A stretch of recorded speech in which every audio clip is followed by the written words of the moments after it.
Alright, so in this one, we are going to be doing, unfortunately, a rant video. You know, part 1 8th anniversary, I would say, for most people, and just grand scheme-wise was success within giving Ultra and a Legend, given the Ultra being team restricted is not idealistic, and there's just going to be things that are just not 100% perfect, but still. Again, overall, it should just be more outlook as positive than negative that part 1. But now this part 2 has felt like nothing. It just feels super bare bones. I feel like last year going into part 2 and of part 2, and last year part 2 was cataclysmic to the game's entire meta, which I would say is kind of similar vein here. You actually felt like there was something happening, right? Rev UI into Ultra hit, and it's like that's right before part 2 happened. It's like Rev UI and hit being as good as they were, given it was only for that short time, but being as good as they were, actually kind of felt impactful. And that could be blamed on part 1, not giving us a lot of older unit buffs within, you know, furthermore of Zenkai and all, because we only got the 2 equipments and then 1 Zenkai, and then the Zenkai's a dud, Goku Bardock, but then that was meant to be for part 2 anyways, to go into it. But nonetheless, this part 2 kind of just feels like nothing. I mean, this past week we just got free-to-play Giblet, and it's like no one's asking for these free-to-plays. And if you are going to give free-to-plays, again, I don't understand the mentality that Legends has currently and within the last couple of years of just their trophies. You just get them, they exist, you won't ever use them past, well, maybe you won't ever use them at all or even get them at all, but you won't ever see someone use them past the first day of their arrival. The first 3 to 4 hours of their arrival is when you'll see people use them. And it goes same for even units that are super old that don't get good enough equip buffs within, for example, Mr. Zaha. And it's like, why are we scared to make free things good? This guy actually isn't even free. You need to have units at fully 14 stars to even get the medals to acquire this character nowadays, which that's a lot more pay to win, you know, character than most, and yet it's still considered a free unit that's also a terrible unit at this rate. So why are we scared to make free-to-plays good? If you're going to drop them, why are they only trophies? Again, back in the day, I know this is, you know, the trip of nostalgia, but maybe they stand anything in line, but you had free-to-plays that were demons. You had the free-to-play Android 18 from the 6th year anniversary. You had free-to-play Trunks. You had the free-to-play Kid Goku Zenkai. You had free-to-play Zenkai of the Kid Trunks. You had all these other characters that are going to be really good free-to-play units. And even Shallot, who got buffed within going into part 2 here, of Shallot himself, is just a subpar. And like once upon a time, this character was one of the demons of PvP within his Super Saiyan 3 state, within his Super Saiyan 2 being a supportive state, within his base state of just coexisting in the game's initial release. This character was once upon a time, multiple times of that once upon a time, actually good.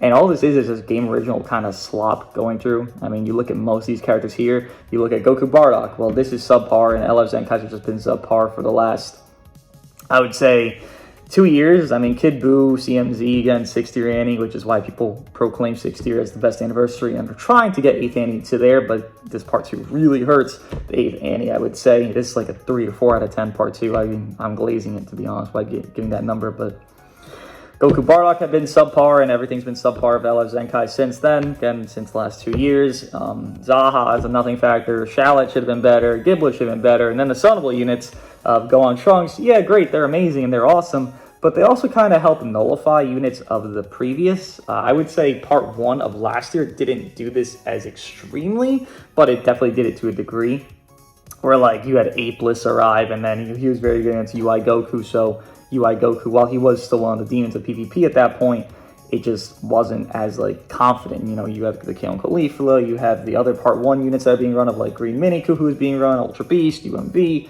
These units got nullified to the game's existence. And I feel as though this character has done a similar vein to that within how overly strong they are. So they make the free-to-plays and these, you know, schmucks essentially just nothing factors, but then they make their sunnable unit of a Gohan, of course, overly buffed. Because right now, if you really aren't running double Goku Black and this character, you just had such a negative situation for yourself. You have to work 50 times harder to win when you're not running that trio than if you are running anything else. I don't really obviously like that. That's a similar vein to what Kaioken Goku did to the game, where if you weren't running Kaioken Goku and, you know, a vein of Saiyan Saga of like Apeless Kaioken, Fiku, or Blue UI or whatever, you were just kind of screwed. You were just kind of dead in the water. And matter of fact, Fiku, who got his equip buff, which this man went 3 for 3, mind you, initial release very good, Zenkai really good, and equipment buff really good. we got that a year ago in the same spot we just got Zaha and this free-to-play God Giblet, and it's like, how do we go from that, which 7th year is notoriously a pretty bad anniversary, right? I would say a lot of people would be on that boat. How do we go from that to this, where we just give 2 free-to-play nothing factors? And if you want to consider Zaha a something factor, he ain't no Fiku factorization of PvP, right? You're not going to run into Zaha like you were running into Fiku, who was replacing Tianchatsu. Like, that was not happening. 1% was not getting replaced by a unique equipped character of the current era at that point. This wasn't a thing. So you have all these losers, essentially, that get buffed and become even just lesser losers, but still losers at the end of the day. Then you have an overpowered, broken demon that requires you to run specific teams to really, like, contest. I would say, again, Dooogote Black, Gohan Trunks here. Maybe UGB can kind of slide into some metas and matches of these, you know, situations, but even then you're kind of just forcing at that point, because what's UGB's really good team? Like, it doesn't really exist as like a perfect team, as well as this unit having just such a really strong team. It's just kind of a nothing factor to even try to run different units at that point. And then you got this ugly ass, which I've ranted on him twice at this point. There's nothing more I can say on this guy. You know, he's ugly as shit. He's a gimmick character. People are trying to talk about running him like you're supposed to use him as like a finalization character of like, oh, well, you get a guaranteed feint or you get a lock-in, but like at the end of the day, he's going to clean up a kill because you have those situations being able to occur. Him still being a slot machine character is still completely utter dog shit. I guess there's understanding now to where he's not your main damage. He's not even your secondary damage sometimes. He just is a cleanup kill when you just have infinitely better cleanups and units that do infinitely more things than just cleanup kills. So again, this guy's just a loser at the outright setting. So every singular OC of what they've done that is going for their own stuff of Dragon Ball Legends, again, their own created characters, have just been nothing factors to the entire game. And obviously they do not intend for this, but that's what's made this part 2 so bad. Because what made part 1 so good is, for one, they weren't trying to really hammer down your fucking throat. Hey man, our OCs are really cool. Hey man, our OC, like, we get it. You enjoy them. If you enjoyed them more, you'd actually make them good. But we get it. You like them. They were just giving us what people, you know, desired. People expected DBS Broly to get buffs, and guess what? DBS Broly got buffs, and guess what? DBS Broly is super powerful to where that movie feels like it's 3 different iterations of it, because they've made it so many times such a really good team of just DBS Broly characters from that movie. But here, what really is the commonality factor? It's no one from Game Originals being good besides Gohan Trunks, and again, Gohan Trunks is just an amplification to Future, which Future, within this year, has been glazed 2 fucking epiphanies and back. Look, Future right here, Future right here. And you just keep going down the line, Future right here. And Future just keeps getting stuff over and over and over and over. Future right here, Red MZ. You just keep going down the line until the previous anniversary. There's been 4 different times, probably even 5 barely, where Future has been one of the best teams in the game. And it's like, Gohan Trunks is cool. You know, they actually do have reused animations of a similar vein to Goku Bardock, because they literally do like bar for bar attacks within like their whole setup of like their comboing attack, which sucks, which I've noticed recently. But they're cool. It's a cool character, but the oppression state they create is just so negative to the game's light. Again, running this guy right now is just not good. Like, you obviously can, but you don't run him with both Goku Blacks, and then you can't run this guy. He damn near is like contingent on them being existent. Even go further of just, this was expected, sure, but just to do it so forefront and so fast, I feel like is kind of disrespectful, considering this character really never saw some crazy limelight within their own existence. Why are we doing it where we're just kind of murdering this guy's existence for even being? He's going to get disrupted. He's going to be able to not do his job entirely now. And they removed him from the boost, so it's like, whatever. Okay, TGB got the same thing, but TGB got a team buff. This guy did not get a team buff within that. Why make it where this guy got equipment, and then 2 weeks later, 1 week later, you make it where he's just a nothing. He's not even like a thought in your mind of like, I'm going to fight him. He literally pulled an Ultra Kid Buu, where you just didn't fight the character. You once fought him a little bit, and then you stopped fighting him forever. Actually, you fought this guy a fuck ton, and you were probably pissed off by him. You're probably like, okay, good, Red Broly's done. Is there a difference really in your mind, in my mind, of, okay, Red Broly locks you, and then you have to kind of play around that the entire game? Or Gohan Trunks has overdrive, and then the infinite combo you can't do anything unless you're running specific characters? Is there really a difference? I would probably argue Red Broly's better in that sequence. Because again, Green Broly existed, and there was always a counteract in that part 1. There was nothing that was finite, just the best. People were arguing Green Broly, UGB, Green Broly, UGB. The entire part 1, people were arguing, Green Broly, UGB, Green Broly. That was all part 1 was. But now, oh, it's just Gohan and Trunks. It's just Gohan and Trunks. Because they had the most finite team, they had the most built-out circumstance for themselves, and even further than that, there's no op. There is no op. Legend Rose Goku Black, TGB, sure, they're obviously good units to fight against Gohan and Trunks, but they're not going to fucking stop them for the full degree. They're just newer, so they're just better, so they're just doing more to where, at the end of the day, you probably will just end up winning because you have your own Gohan with Trunks as well as Goku Blacks together, and then you're just mirroring, and at the end of the time, you're just going to timer, and or you're just getting a snipe kill within gimmick RR, you get the fucking Baba proc, you don't get the Baba proc, you get the silly little gimmick of supporter proc, and then that fucks something over. It just ends up being just these characters. All you are fighting right now is, for the most part, at least from my experience, and I've been playing quite a bit, fortunately and unfortunately for me, is Gohan Trunks and Double Goku Black. I feel like in part 1 you were just fighting a lot different. You know, you had Broly, you had the other Broly, you had LSV, you had 13, you had UGB, you had Legend Rose, you still had TGB, you had people trying Sword of Hope Trunks. I wouldn't say he was great, but they were trying Sword of Hope Trunks. People were still trying Gohan at the point. People were not running Blue Gohan, which that's its own problem because, you know, boosting a character that is that demonic is just stupid. But see how I named the multiple characters that were just being run within the part 1?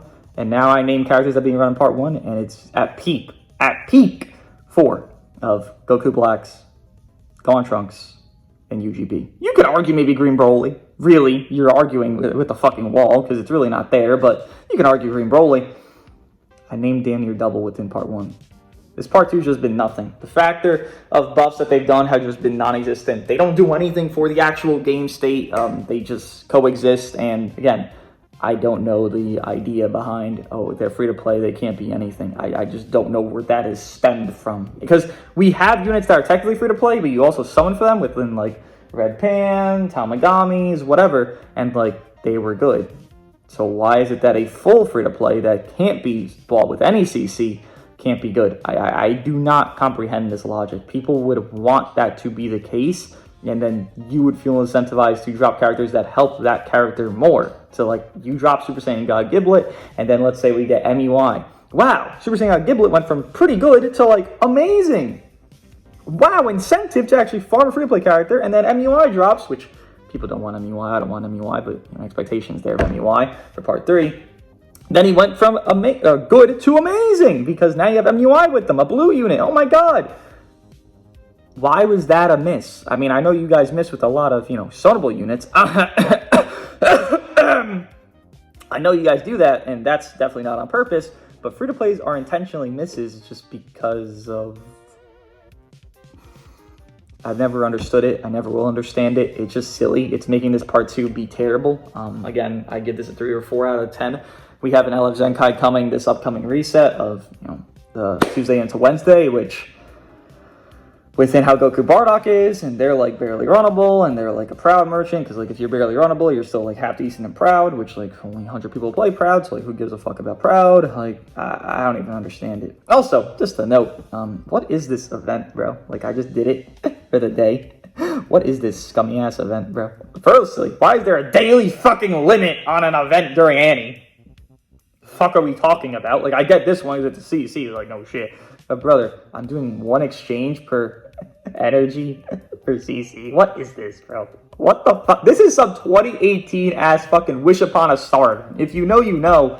This is such a worthless situation. Why not just simplify? Just make something not something as convoluted and stupid as this shit. It's like, what is this, bro? I have to wait 2 days to get this CC because you only get 50 total, which you only get 1 per. Then I have to wait 3 more days, so 5 days total to get this other CC, and it's like, what the fuck are we talking about? Why are there such convoluted ways to get your fucking in-game currency? It is a mobile gacha game, brother. Like, it is not this deep, Legends. You ain't gotta be so stupid with this shit. Good thing there's raids, though, so that's cool. But still, the point goes to show, look, if I'm gonna run a team, boom, it's gonna be this, and guess what? I have to have my Crutch Goku Blacks here just to catch me. In a setting where I can't be caught 24/7 and just get murdered within my green unit. That's new. That's 14 stars, and he gets 3 carded by the new purple unit because apparently this unit being good is a bad thing to the game, even though He was a deterrent of long combos, and guess what you're fighting now? Gohan and Trunks. Guess what they do now? They long combo, right? Yeah. You would think, someone that stops the long combos would be more seen in a positive light. According to Legends, that's just a stupid fucking mentality because they just try to murder this guy, and they've done a pretty good job. He's still kicking and cooking a little bit, but he definitely is not doing what he was doing in part 1, which again, is deterrence. And if you always kept Broly's in a lesser form than full power, you would probably end up losing the match. So there was always an incentive to actually let the unit do the unit's job of deterring the combo. I don't know what they're cooking, bro. This part 2 is shit! I'm not going to say it's the worst part 2 ever. It's not done yet, but there's only one more week left, and it's going to be an LF Zenkai. Unless there's a surprise equipment that's like really healthy and really good for the game. I don't even know who they could do at this point. For like an Ultra. I'm talking an Ultra, not even a fucking LF. Unless that happens, this is going to be like top 3 bottom part 2s ever, to be honest. Like of Annie, which I'm only comparing Annie's. Probably there's festivals that are worse, but Annie's, this is a really shit part 2. This is damn near as miserable as 6th Annie part 2, I feel like, because that was pretty bad. You have Ultra Radhan, you have Ultimate Gohan, and you have FSV, you have a Rush Merchant, and you have double Gohans in the meta. While there's like Evil Boo and Kid Boo and these things, it's still fucking hellish, and I feel like a lot of part 2s always create this, but this has done it to an even higher degree, because there's even less units that are like the top dogs, because there really is 3 units you're running into right now, and anything else doesn't really matter at all. It's pretty shitty with how successful part 1 was and how notoriously it's been seen as a positive thing. This part 1, this part 2 has been a lack of lacklusters. Maybe it's just me. Could be just me. I don't know, but I think it's pretty shit. What do you guys think? I'll see you in the next one.